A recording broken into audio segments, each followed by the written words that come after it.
Hello everyone, welcome back to my YouTube channel. So guys, আমি রিয়া আছি আজকে তোমাদের সাথে একটা সুন্দর নতুন ব্লগ যেটা শেয়ার করতে চলেছি। তো কিছুদিন আগে, 2 দিন আগে ঝড় হয়েছে। তো ঝড়ে দেখো আমার সামনের যে রেলিংটা একদম অবস্থা খারাপ হয়ে গেছে। আর এই যে স্ট্যান্ডগুলো দেখছো, এই স্ট্যান্ডগুলো আমি ফ্লিপকার্ট থেকে অর্ডার করেছিলাম। আর এগুলো দেখো কি সুন্দর এসেছে, কারণ আমি ডিসাইড করেছিলাম যে স্ট্যান্ডের ওপরে গাছগুলো বসিয়ে রাখবো। আর যেহেতু গাছের নিচটা পরিষ্কার থাকে, মানে যে জায়গাটা বসাবো সেই জায়গার নিচটা যাতে পরিষ্কার থাকে আর নিচটা যাতে সুন্দরভাবে মাটি যাতে না হয়, তো আমার ব্যালকনিটা যাতে সুন্দর লাগে, তো যে কারণে আমি একটা অর্ডার দিয়েছিলাম। তো গাইস, এখন হচ্ছে আমি এই জায়গাটা এখন ক্লিন করে নেবো নিজেই, কারণ হচ্ছে ক্লিন করা দিদিটাও আজকে করবে না। তো যাই হোক, এটা দেখো, এই যে মাটি, এগুলো গাছের মাটি। তো এগুলো আমি কিন্তু ফেলে দিই না, এই মাটিগুলো ধুয়ে ধুয়ে এক জায়গা করে রেখে দিই, আবার বাই চান্স গাছেই দিয়ে দিই, গাছেই দিয়ে দিই বেশিরভাগ সময়, কারণ এগুলো গাছেরই মাটি আর গাছে নানান রকমের সার ঠার আমি দিই, যে কারণে এই মাটিগুলো জল দেওয়ার সময় এই টবের যে প্লেটগুলোতে এগুলোতে গিয়ে স্টোর হয় এক এক করে। আর এই জায়গাটার অবস্থা দেখো কতটা খারাপ হয়ে গেছে, 2 দিন অন্তর অন্তর এগুলো পরিষ্কার করতে হয়, না করলে একদমই অবস্থা খারাপ হয়ে যায়। তো এই জায়গাটা কিন্তু আমি পরিষ্কার করে নেবো, কারণ একদম খারাপ লাগছে। আর এখানে আমার তুলসী গাছটাও রয়েছে, যে কারণে আমি পুজো করি তুলসী গাছটা। আর তুলসী গাছের সামনেটা এরকম নোংরা হয়ে থাকলে বা আবর্জনা হয়ে থাকলে দেখতেও অতটা বেশি ভালো লাগে না, তাই না? আর এই যে দেখো শুকনো পাতা, গাছের শুকনো পাতা, মাটি, এগুলো দুনিয়ার এগুলো পড়ে রয়েছে। আর ঝড়ে তো গাছের অনেক ডালপালা ভেঙে গেছে, কি বলবো, অনেক ডালপালা ভেঙেছে, এত ঝড় বৃষ্টি হয়েছিল। তো যে কারণে আমি ডিসাইড করলাম যে আস্তে আস্তে করে সমস্ত কিছু ধরে ধরে পরিষ্কার করি। তো বন্ধুরা, এই যে এখন ক্লিন করা চলছে, এরপর আমি জাস্ট একটু পরিষ্কার করে নিলাম। এবার জল দিয়ে আস্তে আস্তে করে ধুয়ে দেবো, জল দিয়ে ধুয়ে দিলে তাড়াতাড়ি করে পরিষ্কারটা হয়ে যাবে। আর তোমাদেরকে পরিষ্কার করার পরটা দেখা যায় কেমন লাগছে, দেখো।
সো গাইস, এই যে দেখো আমি পরিষ্কার টরিষ্কার করে এই যে টপগুলো দেখেছো, এই গাছগুলোকে বসিয়েছি এখানটায়, এরকমভাবে রেখেছি।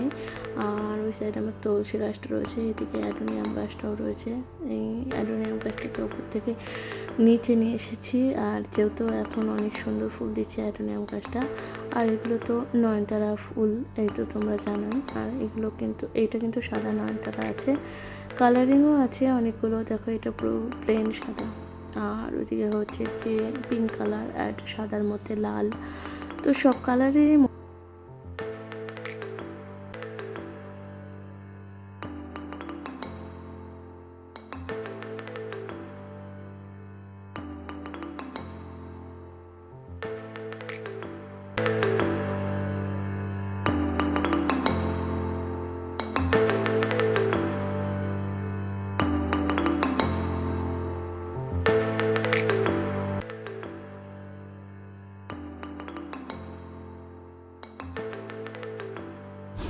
তো হ্যালো বন্ধুরা, এইটা হচ্ছে আমার কাছের অ্যাডোনিয়ামটা। দেখো এটা তো অ্যাডোনিয়াম। আর ওপরে যে নয়নতারা রয়েছে দেশি নয়নতারা, আর এগুলো তো অনেক ফোটে, অনেক ফোটে, মানে কি বলবো, অনেক সুন্দর লাগে। আর প্রচুর গাছ হয়ে গেছে আমার দেশি নয়নতারা। আর এই যে দেখছো গাঁদা ফুলের গাছটা, এটা কিন্তু নিচে থেকে হয়েছে। আমি কিন্তু এই গাছটা বসাইনি, কারণ গাঁদা ফুলের গাছ তো এই সময় করে হয় না, এটা শীতকালেরই গাছ হয়। তো আমার মনে হয় একটা দুটো বীজ হয়তো পড়ে গিয়ে হয়তো গাছ হয়েছে, নিজের মনে গাছটা হয়েছে। তো আমি আর তুলিনি, গাছটা এত সুন্দর হয়েছে। তো আমি ছাদে আসলাম ফুল তোলবার জন্য। আর আজকে ছাদে একটু কমই ফুল ফুটছে এখন, প্রতিদিনের তুলনায় আজকে এখন একটু।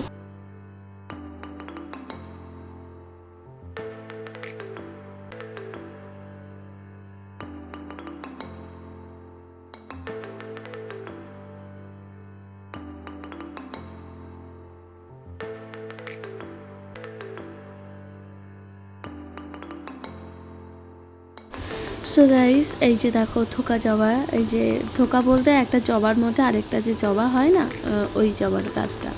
তো এই জবাটাতে আজকে অনেকগুলো ফুল দিয়েছে। তো দেখো এই যে পুরো ভর্তি ভর্তি অনেক কটা ফুল হয়েছে। আর গাছটা কি সুন্দর লাগছে, অপূর্ব লাগছে কিন্তু একদম দেখতে, পুরো লাল হয়ে রয়েছে। আর এই ফুলগুলো কিন্তু বেশ ভালো লাগে আমার। আর এর অন্যান্য কালার আমি আর কি কালার হয় আমি জানি না। তো আমি নার্সারিতে যাব, যদি এর অন্য কালার হয় তো আমি সেগুলোকেও কিনবার চেষ্টা করব। তো এই হলো জবা। তো এই জবাটা আমার খুব ভালো লাগে।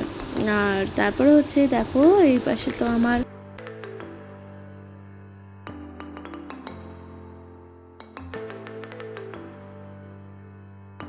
হ্যালো বন্ধুরা, তো তারপর দেখো এই পাশে তো আমার লাল জবা, আর এই যে বড় পাণ্ডব জবা, এটাকে আমি পাণ্ডব জবাই বলি। তো তোমরা অবশ্যই আমাকে কমেন্টে জানিও কী জবা তোমরা বলে ডাকো। আর এদিকে দেখো তুলসী গাছও অনেক হয়েছে, তুলসী গাছ বলছি, এখান থেকে বেল গাছ, বেলপাতা নিয়ে নেবো বেল গাছ থেকে। আর বেলপাতা আমার লাগে প্রতিদিনের নিত্য পুজোতে, বেলপাতা ছাড়া তো পুজো ইনকমপ্লিট। বেলপাতা, তুলসী পাতা এগুলো লাগবেই। তুলসী পাতা যেহেতু তুলি না, তুলসী পাতা নিচে রয়েছে, ওখান থেকে নিয়ে নিই। আর প্রতিদিন তুলসী পাতা তো তোলাও যায় না। আর আজকে দেখো আমার পিঙ্ক জবা গাছে কতগুলো জবা ফুল ফুটেছে, এই যে দেখো এই কটা, বেশি ফোটেনি। অন্যান্য দিন দেখেছো তোমরা কত কত ফুল ফোটে, আজকে অনেকটাই কম কম ফুল ফুটেছে, এখন এতটা ফুটছে না। ওপর সাইডে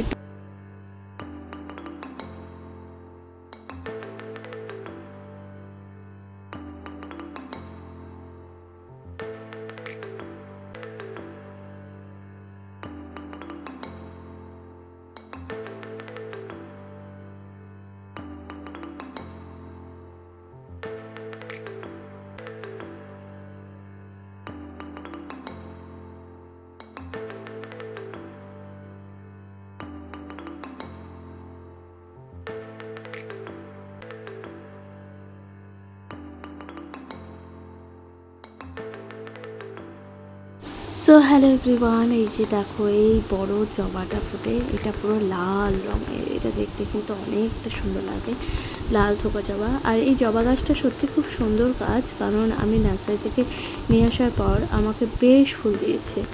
আর এখানে দেখো দুটো রঙের হচ্ছে করপী ফুলের গাছ রয়েছে, একটাই টবে বসানো, একটা হলুদ আর একটা হচ্ছে গিয়ে একটু অরেঞ্জ অরেঞ্জ রঙের একটা আসে না যে করবী ফুল গাছটা, তো সেই কালারটাও কিন্তু আমার এখানে রয়েছে।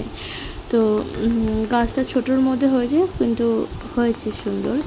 আর 2-4টে করে প্রতিদিনই ফুল দেয়। আর এই যে দেখো আরেকটা জবা গাছ, এটা হচ্ছে গোলাপি জবা, ওই গাছেরই গাছ, এটা ডাল কেটে পরে বসানো হয়েছে, তো এখানে এটা হয়েছে।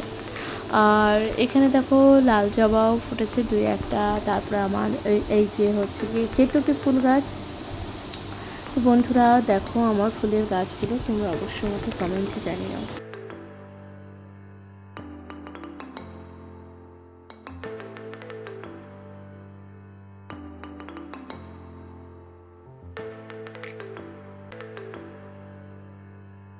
সো গাইস, এই হলো দেখো আজকের আমার ছাদ বাগানের ফুলের গাছ। আর তোমাদের কেমন লাগলো ব্লগটা অবশ্যই কমেন্ট করে জানিও।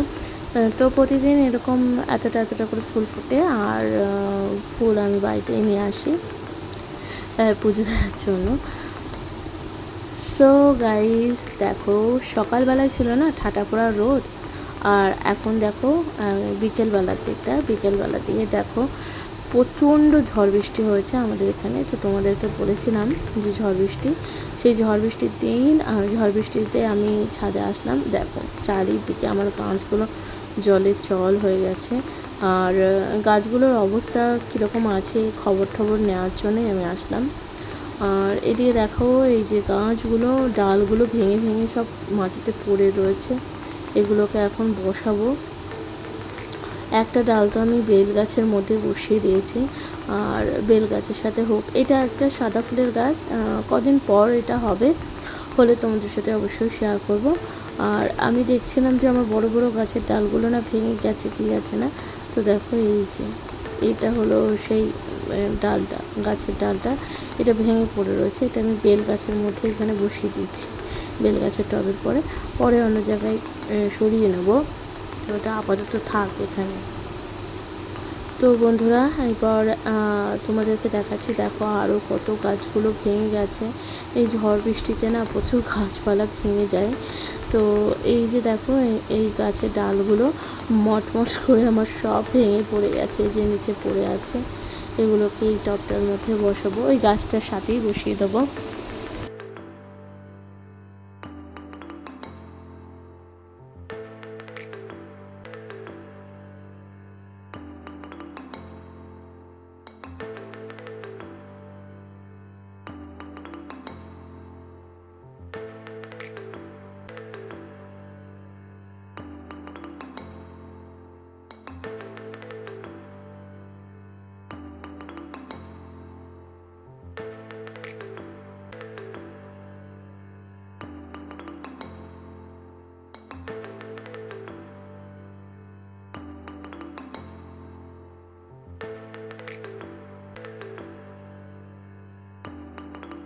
তো এই যে মাটিটা খুললাম, খুঁড়ে এই গাছগুলো বসিয়ে দিলাম।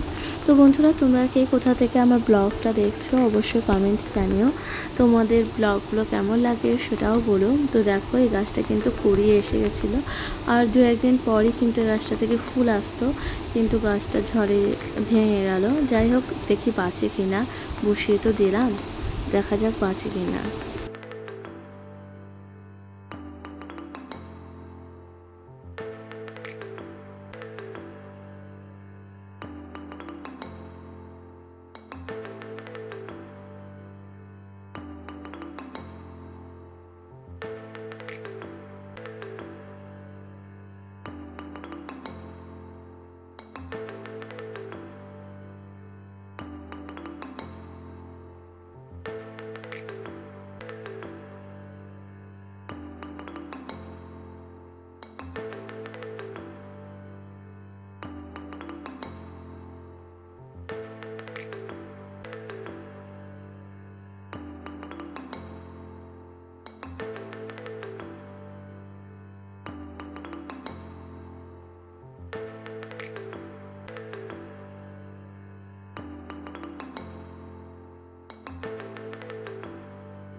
হ্যালো বন্ধুরা, এই দেখো আমার মেয়ে বকবক করছিল।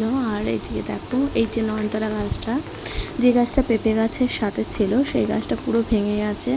আর আমি এই গাছটাকে এখন বাঁধবো, কারণ এই গাছটা পুরো ভেঙে গেছে। আর এই গাছটা কিন্তু অনেকটা ভারী আর খুব সুন্দর একটা গাছ হয়েছিল। এটা দেশি নয়নতারা, আর যে কারণে এটা ভাঙবো। আর বাইরে এখনও কিন্তু একটা হালকা বৃষ্টি বৃষ্টি পড়ছে, হালকা বলতে একদমই হালকা, লাইট ট্রেন হচ্ছে। আর এইদিকে দেখো, এই দিকেও কতগুলো গাছপালা ভেঙে পড়ে গেছে, টব উল্টে গেছে। এগুলো ভেঙে যায়নি, এগুলো টবগুলো সোজা করে দিলে ঠিক হয়ে যাবে। আর এই যে আমি লাঠিটা দিয়ে এখন কিন্তু গাছটাকে বেঁধে দেবো, কারণ গাছটাকে না বাঁধলে না গাছটা প্রোটেকশন পাবে না, কারণ গাছটা অনেকটা ভারী হয়ে গেছে আর অনেকটা বড় হয়ে গেছে, যে কারণে আমি দড়ি দিয়ে লাঠি দিয়ে গাছটাকে সুন্দর করে বেঁধে দেবো। আর আমার মেয়ে তো বকবক করছে যে না, এটা পরে ভেঙে যাবে, আবার পড়ে যাবে, ফুলে যাবে। তো যাই হোক, আমি চেষ্টা করলাম এটাকে বাঁধার। আর এটা ওপর থেকে সুন্দর করে বেঁধে দিলাম। আর এই গাছটা এত সুন্দর ঝাঁকড়া একটা নয়নতারা হয়েছে। আর এই নয়নতারাগুলো আমার অনেক বেশি ভালো লাগে, যে কারণে আমি গাছগুলো কাটিও না। সো গাইস, তোমরা কোথা থেকে আমার ভিডিওগুলো দেখছো, ব্লগগুলো দেখছো, অবশ্যই আমাকে কমেন্টে লিখে জানাতে পারো। তোমাদের একটা কমেন্ট অনেক বেশি ভালো লাগে। সো তোমরা দেখতে থাকো ভিডিও, ব্লগ। অবশ্যই জানিও যে আমার এই গাছপালার ভিডিওগুলো তোমার ভালো লাগে কিনা। তো আরেকটা গাছ দেখাচ্ছি, দেখো এই যে একটা ছোট্ট বেগুন হয়েছে আমাদের গাছে। তো এই হলো আজকের ব্লগ। আজকের মতো রাখছি, বাই বাই। সবাই ভালো থেকো, সুস্থ থেকো। অবশ্যই ব্লগটা কন্টিনিউ দেখতে থাকো। নমস্কার।